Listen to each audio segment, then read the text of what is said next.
Assalamualaikum warahmatullahi wabarakatuh. Solih-solihah, hari ini kita belajar tema 2 mata pelajaran IPA dan Bahasa Indonesia tentang energi alternatif dan laporan hasil percobaan. Selamat menyimak ya. Nah, pada mata pelajaran IPA kali ini kita akan belajar tentang energi alternatif. Apa sih yang dimaksud energi alternatif itu? Nah, energi alternatif atau yang biasa disebut juga dengan energi terbarukan ialah pengganti bahan bakar fosil yang digunakan selama ini. Bahan bakar fosil ini berupa batu bara, minyak bumi, dan gas alam. Nah, bahan bakar fosil adalah energi yang tak terbarukan. Artinya, jumlahnya sangat terbatas dan suatu saat bakal habis. Maka dari itu, kita dihimbau untuk menggunakan energi alternatif agar bahan bakar fosil ini tidak lekas habis dan tidak terjadi kelangkaan bahan bakar fosil. Oke, kita langsung masuk di energi matahari. Apa sih energi matahari itu? Energi matahari adalah pancaran cahaya juga panas dari matahari yang dapat dimanfaatkan dengan menggunakan berbagai teknologi. Sebagai bola gas yang berukuran besar, matahari bisa menghasilkan panas dan cahaya yang terang untuk bumi. Hal ini disebabkan saat ada reaksi berantai proton-proton memancarkan energi yang sangat besar. Panas dari matahari menjadi sumber penting energi terbarukan. Dan energi matahari atau energi surya ini banyak memberi manfaat bagi manusia. Adapun beberapa manfaat energi matahari bagi manusia. Yang pertama adalah sebagai sumber listrik tenaga surya. Yang kedua, manfaat matahari di bidang pertanian yaitu di rumah kaca. Dan yang ketiga adalah manfaat matahari untuk transportasi. Nah, Ustazah jelaskan sedikit tentang manfaat matahari untuk transportasi. Manfaat matahari untuk transportasi ini adalah sebagai energi terbarukan dan dianggap energi yang selalu melimpah. Energi dari sinar matahari juga bersifat tidak habis selama matahari masih bersinar. Hal ini kemudian dimanfaatkan dalam teknologi transportasi nih teman-teman untuk menghemat penggunaan minyak bumi yang bisa saja kapanpun habis. Kemudian dikembangkan menjadi mobil bertenaga surya. Hampir sama seperti rumah maupun gedung yang menggunakan energi surya. Untuk sumber listrik maupun pemanas, mobil bertenaga listrik juga menggunakan sinar matahari sebagai pengganti bahan bakar minyak. Pada mobil bertenaga surya akan terdapat plat yang digunakan untuk menangkap dan menyimpan tenaga surya.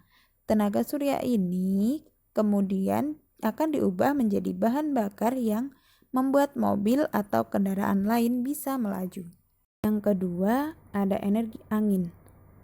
Angin adalah udara yang bergerak. Pergerakannya ini bisa dimanfaatkan sebagai sumber energi. Contohnya, seperti di Belanda, ada kincir angin yang digunakan sebagai alat untuk menghasilkan listrik di pembangkit listrik tenaga bayu atau angin. Hal ini yang membuat kincir ini terlihat lambat. Namun di balik hal itu, ternyata kincir ini mampu menghasilkan energi yang sangat besar. Energi inilah yang nantinya juga bisa diubah menjadi energi listrik. Selain itu, hasil energi ini juga tidak dapat menimbulkan limbah seperti energi pada umumnya. Jadi, kalau kita menggunakan energi listrik dengan energi angin, kita bisa lebih hemat. Dan yang selanjutnya ada energi air. Energi air adalah satu dari 5 sumber terbesar energi terbarukan. Energi ini dapat dimanfaatkan dan diubah menjadi listrik dan pembangkit listrik.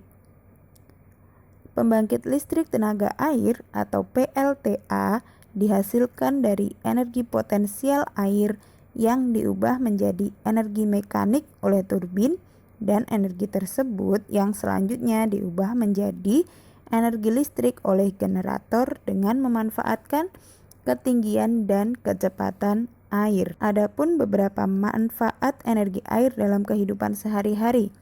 Yang pertama, sebagai pengairan dalam pertanian, dan selanjutnya tentu untuk sumber tenaga listrik.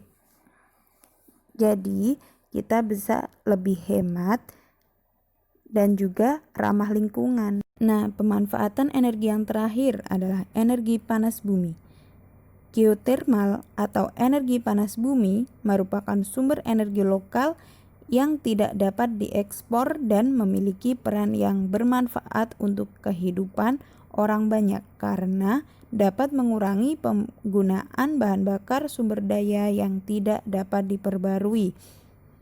Ketersediaan panas bumi ini merupakan energi alternatif yang terbarukan dan tidak bergantung pada kondisi iklim maupun cuaca, sehingga energi alternatif ini dapat dikatakan sebagai energi yang memiliki fleksibilitas pemanfaatan yang tinggi untuk memenuhi kebutuhan kehidupan manusia ataupun industri.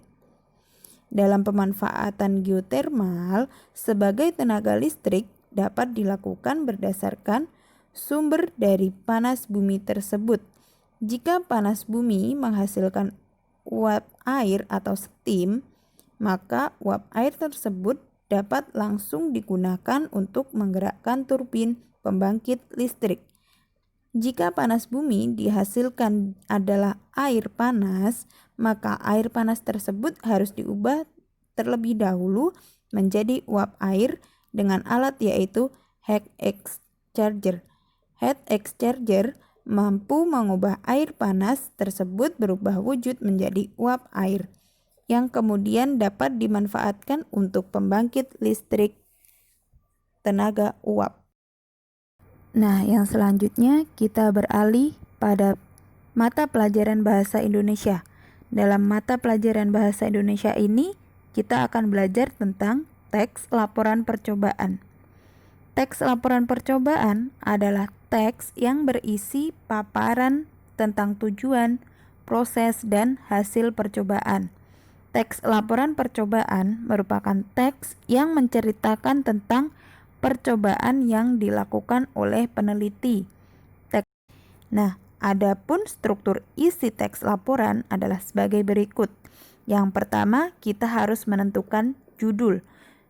Apa judul hasil teks laporan percobaan kali ini? Nah, yang kedua, kita juga harus menentukan tujuan. Setelah kita menentukan judul, kita harus memikirkan tujuan apa yang akan kita tulis ketika kita membuat teks laporan percobaan ini. Dan yang ketiga adalah bahan dan alat. Bahan dan alat itu wajib kita tulis karena agar si pembaca yang sedang membaca teks laporan percobaan kita itu bisa tahu bahan dan alat apa saja sih yang digunakan untuk membuat percobaan tersebut. Nah, yang keempat ada langkah-langkah kegiatan. Membuat langkah-langkah kegiatan ini sangat perlu karena tanpa langkah-langkah kegiatan, orang yang membaca tidak akan pernah tahu bagaimana cara membuat percobaan tersebut. Contohnya ketika kita membuat kincir angin. Ketika kita membuat contoh kincir angin, jika tidak disertai dengan langkah-langkah kegiatan, pasti orang baca akan bingung bagaimana sih cara membuat kincir angin.